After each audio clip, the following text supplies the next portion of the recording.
Hello বন্ধুরা, তোমরা সবাই কেমন আছো? আশা করি সবাই খুব ভালোই আছো, আর আমিও তোমাদের আশীর্বাদে খুব ভালোই আছি। চলো আজকে চলে এলাম আর একটা রেসিপি নিয়ে। আজকে করব হচ্ছে আমি নিরামিষ আলুর দম। কীভাবে করি আমি তোমাদের সাথে দেখাচ্ছি, খুবই সহজ পদ্ধতিতে করব।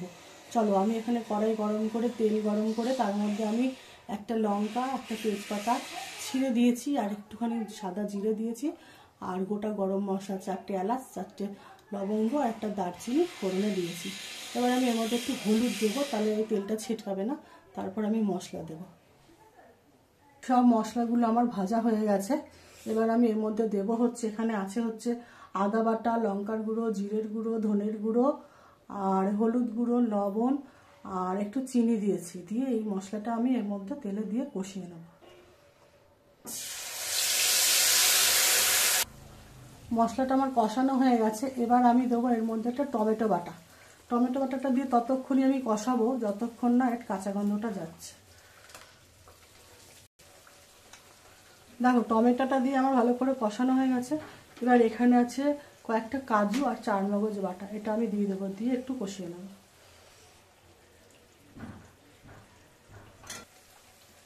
দেখো, সব মশলাগুলো আমার ভালো করে কষানো হয়ে গেছে, এই যে তেলও ছেড়ে দিয়েছে।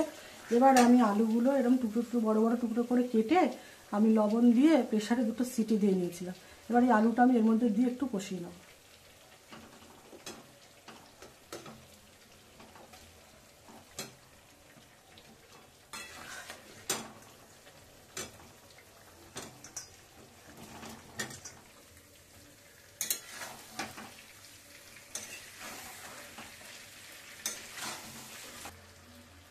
আলু দিয়ে আমার ভালোভাবে কষানো হয়ে গেছে, মশলা দিয়ে তেলও ছেড়ে দিয়েছে।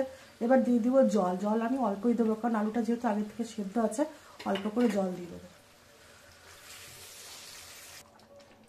আমার রান্নাটা প্রায় হয়ে গেছে। এবার দেবো একটু শাহি গরম মশলা আর একটু কাস্তুরি মেথি।